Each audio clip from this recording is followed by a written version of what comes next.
et qui va être pro-vicaire général du nouvel évêque après le Concordat.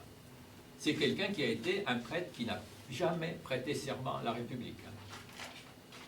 Il y a un autre vicaire général du nouvel évêque qui s'appelle Marchesi, Pierre-Paul Marchesi. Lui aussi est un prêtre réfractaire de Belgodère. Donc vous voyez, c'est tout un entourage de prêtres réfractaires qui va le former. Donc, il n'y a pas de séminaire. Je vous rappelle, il n'y a pas de séminaire en Corse. Les grands séminaires n'existent pas, il n'existera qu'en 1834. Donc les prêtres sont formés par d'autres prêtres. Et là, c'est des prêtres du village. À Speloncat et à Ville. Pourquoi à Ville?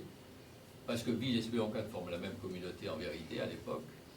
Et que le cardinal Savelle a une partie de sa famille qui est villaise. Des Philippe, des Simonettes, etc. Et parmi les Simonettes, il y a 2 prêtres à la même époque qui sont des prêtres qui ont fait leurs études à Rome et qui vont aussi le former. Donc, vous voyez, il n'est pas formé par trois prêtres réfractaires, il est formé par une série de prêtres réfractaires de Ville, de Speloncat, etc. Entre Ville et Speloncat, il y a au moins 40 prêtres.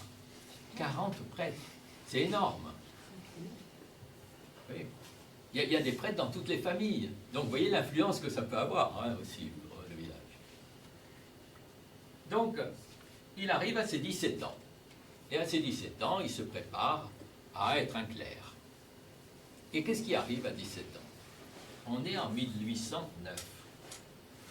Le pape avait repris ses états pontificaux avec le Concordat. Donc il était tranquille à Rome. Et là, le pape est chassé de Rome par l'empereur Napoléon. Pourquoi? Pour une histoire qui n'a rien à voir avec la religion. C'est une histoire de blocus continental.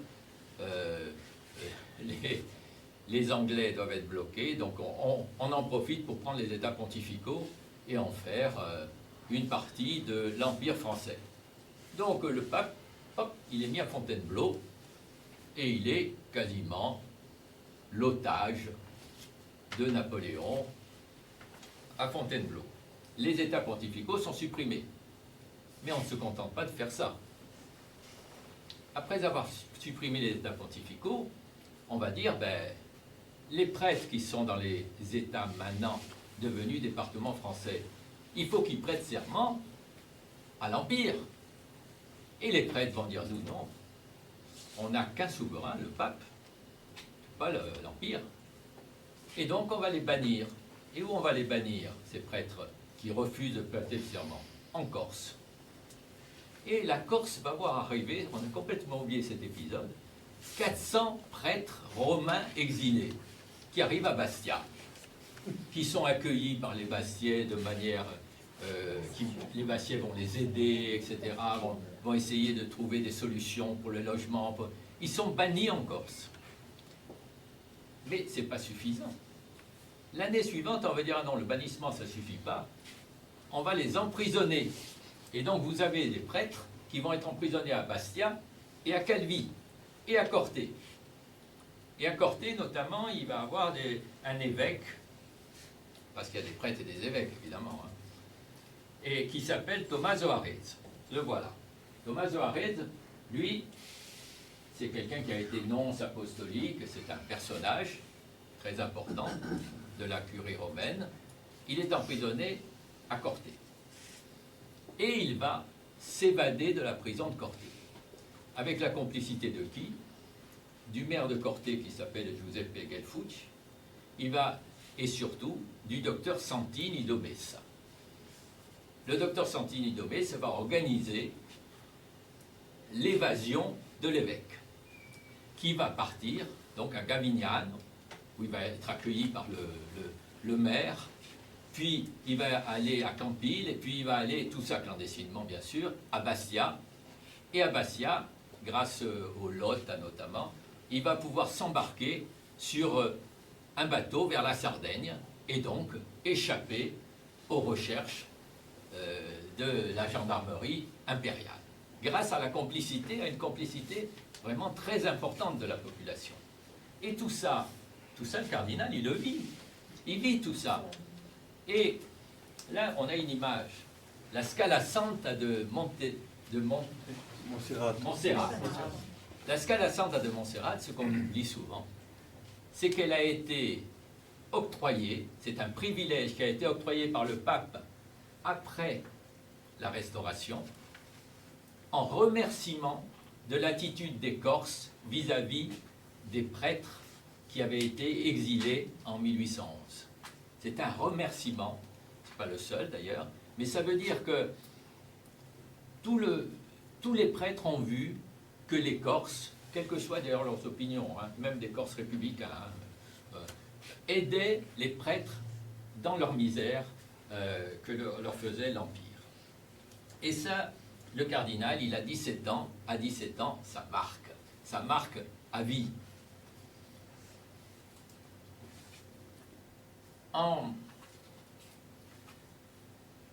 Donc, en 1814, la fin de l'Empire. Pour les partisans du pape, c'est une libération. Pourquoi? Parce que le pape va retrouver ses états pontificaux, il va retrouver Rome, et l'Église va se sentir soulagée parce que le chef suprême est libéré et va pouvoir continuer sa mission à partir de ses états pontificaux. Et là aussi, vous voyez l'importance des états pontificaux. Pour quelqu'un comme le futur cardinal Savelle, il voit que la libération, c'est la recréation des états pontificaux. Les états pontificaux perçus comme étant un instrument pour que la mission d'évangélisation du pape soit une mission efficace grâce à l'indépendance que crée le fait que le pape ait ses propres états. C'est comme ça qu'il faut le percevoir. C'est un instrument de l'indépendance du pape pour faire sa mission. Ce n'est pas un pouvoir temporel. C'est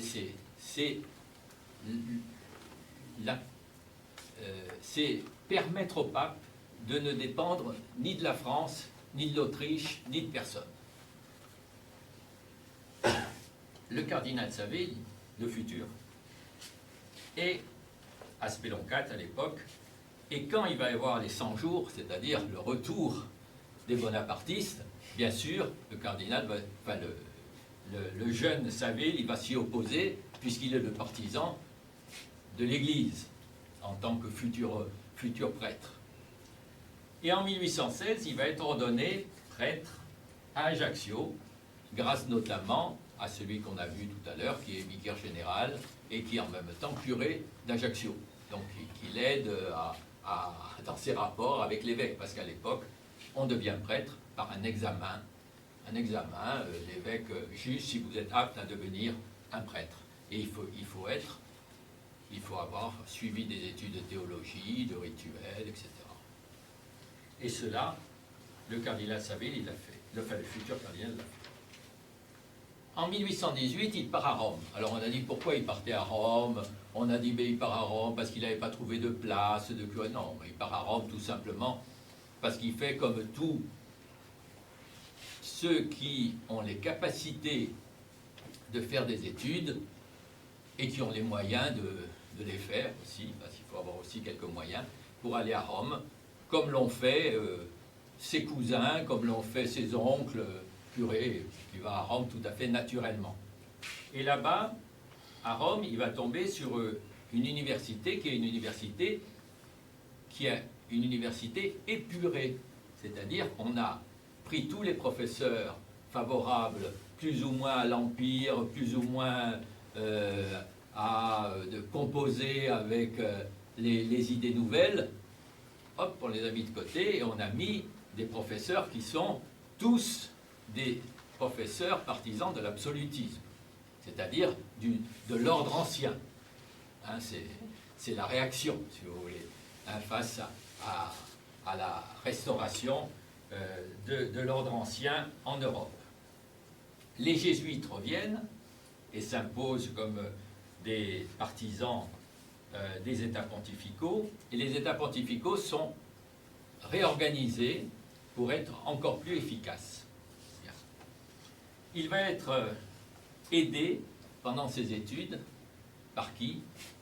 Eh bien, par Monseigneur Arez, par tous les gens qui ont été bannis en Corse et qui vont être des aides pour tous ces Corses. Ces jeunes Corses vont être aidés par tous ces prêtres qui ont été en Corse et qui gardent un souvenir de l'aide qu'ils ont eue. Donc, c'est tout un réseau qui va l'aider. Il va être docteur en théologie en 1822, docteur en droit canon et droit civil en 1825. Donc, il a une formation très solide. Très solide. Et en 1825, il va rentrer, on va l'appeler en disant, ben, vous ne voulez pas rester à Rome, dans la curie. La curie, c'est-à-dire ceux qui entourent le pape, le Sacré Collège, et tout le personnel de gouvernement des États pontificaux et de l'Église. Et là, il y a des commissions qui s'appellent des congrégations. Et il y en a une qui s'appelle la congrégation consistoriale. Alors, ils ont tous des noms très compliqués. Hein. La congrégation consistoriale, c'est quoi? C'est tout simplement la commission, une commission composée de cardinaux, qui est là pour traduire en actes juridiques les décisions prises par le Sacré Collège. Donc c'est un organisme juridique de mise en place des actes administratifs, si vous voulez. Et là, il va être rédacteur. Et quand vous regardez qui compose la congrégation consistoriale, il y a des cardinaux, une dizaine de cardinaux.